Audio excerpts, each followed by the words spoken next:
कपालभाति प्राणायाम के बारे में आज हम बात करेंगे। हम ऐसे 10 लाभ के बारे में बात करेंगे कपालभाति प्राणायाम करने से जो होते हैं, जो आध्यात्मिक लाभ हों।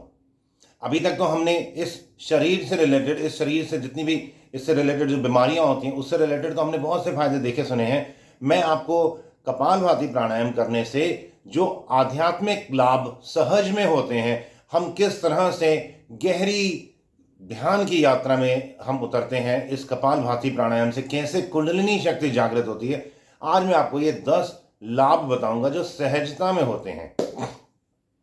सबसे पहले तो हम ये देखते हैं कपालभाति प्राणायाम का सबसे आसान तरीका है क्या होता है।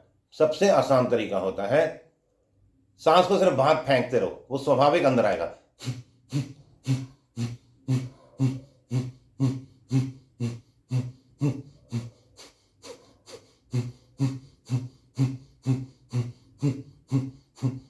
अच्छा, अब हमें सबको पता है कि जो हमारा जीवन है ये सांसों पे आधारित है। जितने हम श्वास हमारे लिखे हैं हम उतने श्वास लेंगे। मानो किसी के 10 करोड़ श्वास लिखे हैं, तो जिस दिन उसके 10 करोड़ श्वास पूरे हो जाएंगे वह व्यक्ति का शरीर शांत हो जाएगा।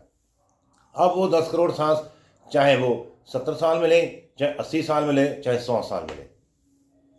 और इस जो श्वासों की जो गिनती होती है वो गिनती किस तरह से की जाती है, जब हम श्वास अंदर और बाहर कर रहे हैं, ले रहे हैं, तो जब हमारा श्वास टूटता है अंदर अथवा बाहर, जैसे मैं बोल रहा हूं ना कितनी बार टूट रहा है मेरा श्वास, तो जब जब टूटेगा अंदर या बाहर एक श्वास गिना जाएगा। अब इसको लेनदेन भी हम कर सकते हैं। अब हम इस प्रकार से अगर सांस लें कि अंदर भी जाए श्वास, बाहर भी जाए और श्वास कॉन्टिन्यूटी में भी रहे, तो फिर चाहे हम आधे घंटे तक, 1 घंटे तक भी श्वास लेते रहे, वो एक ही श्वास कहलाता है।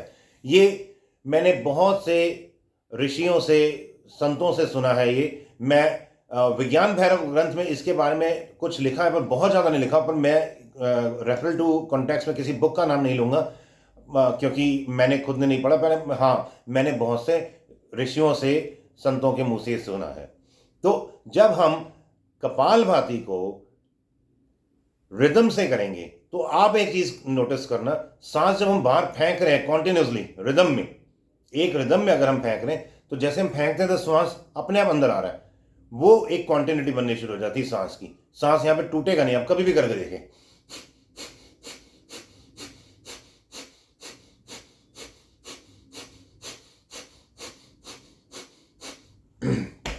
तो सबसे पहला फायदा हमारे आयुष्य को ये बढ़ा करता है। अब जितनी देर तक हम एक रिदम में श्वास को लेते रहें, चाहे फिर वो 5 मिनट है, चाहे फिर वो 15 मिनट है, चाहे 20 मिनट है, एक रिदम में लेते रहें सांस को, तो वो एक ही श्वास कहलाएगा। और सपोज करो आपने 15 मिनट सांस ले लिया, अब सांस जब लेना हमने छोड़ देंगे ना, जब हम नॉर्मल श्वास पे आ जाएंगे, तो आप देखेंगे इनिशियली आधा मिनट या 40 सेकंड, 45 सेकंड, कई बार 1-1, 1.5 मिनट तक श्वास लेने की आवश्यकता ही नहीं पड़ती। अगर आप रिदम से कपालभाति करते हैं तो 1-1.5 मिनट तो हम हर बार 2 मिनट तक, मैं जब कपालभाति करता हूं तो कई बार मैंने नोटिस किया 3-3, 4-4 मिनट तक भी मैं श्वास नहीं लेता हूं, जरूरत ही नहीं लगती है। हम इतना मन शांत हो जाता है। ये भी आपका, जब आप रिदम से करेंगे तो आपको भी इस चीज़ का ज़रूर बेनिफिट मिलेगा। अब हम, ये पहला फायदा, अब हम दूसरे लाभ की बात करते हैं। सारे आध्यात्मिक लाभों की हम बात करेंगे। जब हम कपालभाति कर रहे होते हैं तो आप कभी भी नोटिस करिएगा, सारा जो हमारी चित्तवृत्ति है वो श्वासों के द्वारा यहाँ तीसरे नेत्र में आ जाती है। तो जैसे ही तीसरे नेत्र में हमारी ये जो चित्तवृत्ति आती है, तो इससे क्या होता है, हमारा कंसंट्रेशन लेवल पूरा आज्ञा चक्र पे आ जाता है और हमारा आज्ञा चक्र ऑटोमेटिकली रूपांतरित होना शुरू हो जाता है। हमारे को इसके लिए अलग से किसी मेडिटेशन या ध्यान की जरूरत ही नहीं पड़ती करने की। और शास्त्रों में, योग की बहुत सी किताबों में बहुत से ऋषियों ने पहले ही कहा हुआ है, आप जरूर आपने सुना होगा कि जब हमारा आज्ञा चक्र विकसित होना शुरू हो जाता है तो हमारे को अलग से जो नीचे के 5 केंद्र हैं, मूलाधार, स्वादिष्ठान, मणिपुर, अनाहत, विशुद्धाख्य, इस पर काम करने की जरूरत नहीं पड़ती है। ये ऑटोमेटिकली विकसित होने शुरू हो जाते हैं। इसीलिए आपने कभी भी किसी भी धर्म में, पंथ में, कहीं पर भी आप देखेंगे तो हमेशा हर जगह यही कहा जाता है कि आज्ञा चक्र पे, भूमध्य पे ध्यान लगाएं।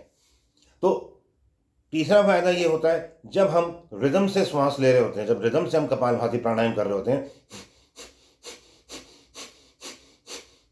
तो हमारा जो सूर्य नाड़ी और चंद्र नाड़ी है ये ऑटोमेटिकली बैलेंस होना शुरू हो जाती है, अलाइन होना शुरू हो जाती है। जैसे ही हमारा सूर्य नाड़ी और चंद्र नाड़ी ये बैलेंस होकर चलना शुरू हो जाती है। तो इससे क्या होता है, सूर्य नाड़ी से हमारा सूर्य तत्व, चंद्र नाड़ी से हमारा चंद्र तत्व, सूर्य नाड़ी से हमारा आत्म तत्व और चंद्र नाड़ी से हमारा मन, जो आत्म कारक और मन का कारक, ये स्वाभाविक हमारे कंट्रोल में आने शुरू हो जाते हैं। हमारे आत्मा का ज्ञान अपने आप आना शुरू हो जाता है और दूसरा, मन के विचार स्वतः ही खत्म होने शुरू हो जाते हैं। चौथा फायदा, जब हम कपालभाति कर रहे होते हैं और सूर्य नाड़ी और चंद्र नाड़ी जब बैलेंस होना शुरू हो जाता है, तब आप देखते हैं कि जब हम प्राणायाम करके हटेंगे, जब रुकेंगे, जैसे मैंने कहा था कि बहुत देर तक तो श्वास लेने की जरूरत नहीं पड़ती है, और जब हम श्वास लेंगे ना, तो हम देखेंगे हमारा जो श्वास है वो सुषुम्ना में चलना शुरू हो जाता है, सुषुम्ना नाड़ी का द्वार अपने आप खुलना शुरू हो जाता है। पांचवा फायदा ये होता है, जब सुषुम्ना नाड़ी का द्वार अपने आप स्वाभाविक खुलना शुरू हो जाता है, तो हमारी जो जीवनी शक्ति है, हमारी जो चित्त वृत्ति है, जो हमारी कुंडलिनी शक्ति है, वह ऊर्ध्वगामी होती है। जीवनी शक्ति ऊर्ध्वगामी होती है, हमारी चित्त वृत्ति ऊपर की ओर स्वाभाविक आनी शुरू हो जाती है। इससे शारीरिक फायदे तो जो होते हैं आपको सब पता ही है। इस समय हम सिर्फ आध्यात्मिक लाभ की बात कर रहे हैं। पांचवा फायदा, हमें जब ऊर्ध्वगामी होती है हमारी चित्त वृत्ति, हमारी कुंडलिनी शक्ति, ब्रह्मचर्य को करने की जरूरत नहीं, ब्रह्मचर्य स्वाभाविक होना शुरू हो जाता है। अब हम बात करते हैं अगले फायदा, छठे फायदे की। जब हम कपालभाति करते हैं,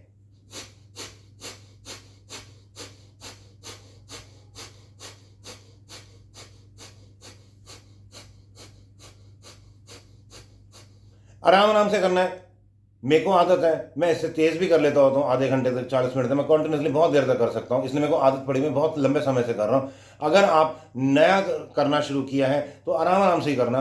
कितने इसकी स्पीड, जो एक एवरेज स्पीड है, वो आमतौर पर 1 मिनट में 75 से 80 जो श्वासों को फेंकने की होती है, जो हमारी पल्स ही होती है, जो हमारी ये जो पल्स हार्ट बीट होती है ना, जैसे जो हम देखते हैं ढक ढक ढक, उस स्पीड से ही करें, वो सबसे इजी है। पर हाँ, अगर आपका अभ्यास है, आप चाहें तो तेज भी कर सकते हैं। तो अगले फायदे की हम बात कर रहे थे, जो छठा फायदा था वह ये है कि जब हम शांत हो जाते हैं, जब हम कपालभाति करके हटते हैं, तो जैसे मैंने आपसे कहा था 3-4 मिनट तक हमारे को एकदम शांत हो जाते हैं, श्वास लेने तक की भी आवश्यकता नहीं पड़ती, तो हम तुरीय अवस्था में हमारी स्थिति होती है। तुरीय अवस्था यानी हमारे विज्ञानमय कोश में, जब हमारी विज्ञानमय कोश में हमारी वृत्ति होनी शुरू हो जाती है, तो हमारे जितने भी पुराने संचित कर्म है, जितने भी हमारे करोड़ों करोड़ों जन्मों के पुराने संचित कर्म है, वह स्वाभाविक स्वाहा होने शुरू हो जाते हैं, चित्त निर्मल शुद्ध होना शुरू हो जाता है। अब सातवें फायदे की अगर हम बात करें, तो जब, जैसे मैंने आपसे कहा था कि जब हम कपालभाति प्राणायाम करते हैं और जब हमारी सूर्य नाड़ी और चंद्र नाड़ी बैलेंस होना शुरू हो जाती है, तो इससे एक और बहुत बड़ा लाभ क्या होता है, इससे सबसे बड़ा एक बहुत बड़ा लाभ ये भी होता है कि हमारा जो जन्म पत्री में, आप कभी भी देखिए जन्म पत्री में सूर्य और चंद्र मुख्य माने जाते हैं, बाकी प्लैनेट्स उसके आसपास होते हैं। तो जब हमारे दोनों प्राण जब सम होना शुरू हो जाएंगे, बैलेंस होना शुरू हो जाएंगे, अलाइन होना शुरू हो जाएंगे, तो हमारी जन्म पत्री का जो सूर्य है और जो हमारी जन्म पत्री में चंद्रमा है, वो किसी भी स्थिति में, किसी की भी उस पर दृष्टि पड़ रही हो, किसी भी उस पर किसी तरह का कोई भी दशा हो, महादशा हो, कोई शनि की दशा, कुछ भी XYZ जो भी कुछ होता है या हो सकता है, वो सब कुछ बैलेंस होना शुरू हो जाएगा। ये बहुत बहुत अच्छा उपाय है। अब हम आठवें लाभ की बात करते हैं। आठवां लाभ ये होता है जब हम कपालभाति प्राणायाम करते हैं,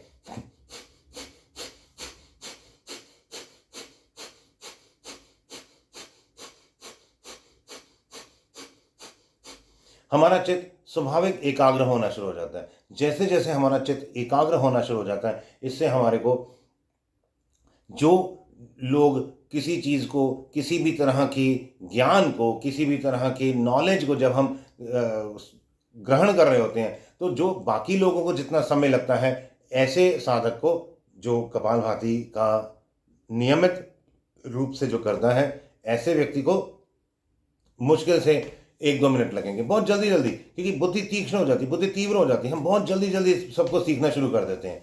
अब अगले फायदे की बात करते हैं। अगला फायदा, जब हमारा चित्त एकाग्र होना शुरू हो जाता है, जब हमारा चित्त, जब हमारी स्थिति, जब हमारी वृत्ति, सुषुम्ना का द्वार भी खुल रहा है, हम विज्ञान में कोश में भी हमारी स्थिति हो रही है, जो हमने अभी सारे लाभ देखे हैं, और हमारे संचित कर्मों का भी स्वाहा हो रहा है, कुंडलिनी शक्ति भी जागृत हो रही है। अब हम क्या करेंगे, जब हम शांत ध्यान में होंगे, उस समय हम जो भी हमारी इच्छा होगी वह हम उसको अगर मैनिफेस्ट करते हैं, उसको अगर हम ईश्वर से प्रार्थना करते हैं उस इच्छा के लिए, वह बड़ी स्पीड से वो पूरी होती है। अब हम 10वें लाभ पे आते हैं, जो आखिरी लाभ है। वैसे तो बहुत से लाभ और भी हैं आध्यात्मिक के, पर अभी हम सिर्फ 10 लाभ की बात कर रहे हैं। तो 10वां जो लाभ है, मैं एक बार फिर से कपालभाति करता हूं, आपको कपालभाति करते करते बताऊंगा इस क्यों कर रहा हूं, बताऊंगा।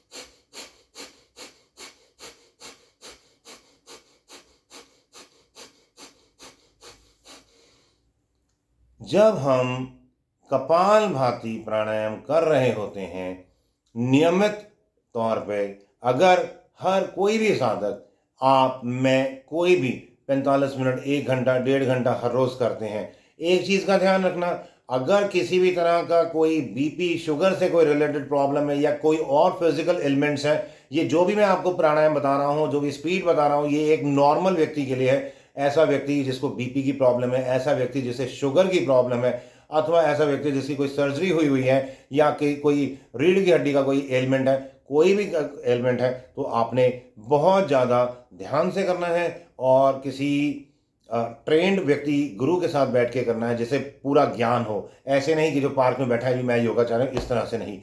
और consult with the doctor also कि किस तरह से करना है, और नियमित रूप पे अपना बीपी शुगर भी चेक करते रहना, क्योंकि variations of fluctuations of BP और डायबिटीज़, जो शुगर होती है वो भी ऊपर नीचे बड़ी स्पीड से होती है, इसलिए बहुत ज़्यादा ध्यान रखना। अब हम 10वें फायदे पे आते हैं, जो हमारा लास्ट फायदा था। इसको करने से, कपालभाति को नियमित तौर पे करने से, कोई भी व्यक्ति अगर 1 घंटा, सवा घंटा हर रोज करता है, या थोड़ा ज़्यादा भी करे तो और अच्छा ही है, तो 4 से 6 महीने में केवली कुंभक की सिद्धि हमें मिलनी शुरू हो जाती है। केवली कुंभक अर्थात केवल्य पद, हमारा जो श्वास है वह मतलब, जैसे मैंने आपसे कहा था ना, ये 45 मिनट और 1 घंटा हम प्राणायाम करेंगे, तो जब हम करने के बाद हम रुकेंगे तो हमारे को एकदम चित्तवृत्ति बहुत शांत हो जाती है, कई कई सेकंड्स या कई कई मिनट तक हमें श्वास लेने की ज़रूरत ही नहीं पड़ती है। तो केवल्य पद उसे कहते हैं जब व्यक्ति आधा आधा घंटा, 40-40 मिनट श्वास की जरूरत ही नहीं पड़ती, समाधिस्थ होना शुरू हो जाता है। तो ये कुछ लाभ मैंने बताए आपको, इसे हर रोज करें प्राणायाम को और ज़्यादा से ज़्यादा लाभ लें। जय श्री राम, जय जय श्री राम।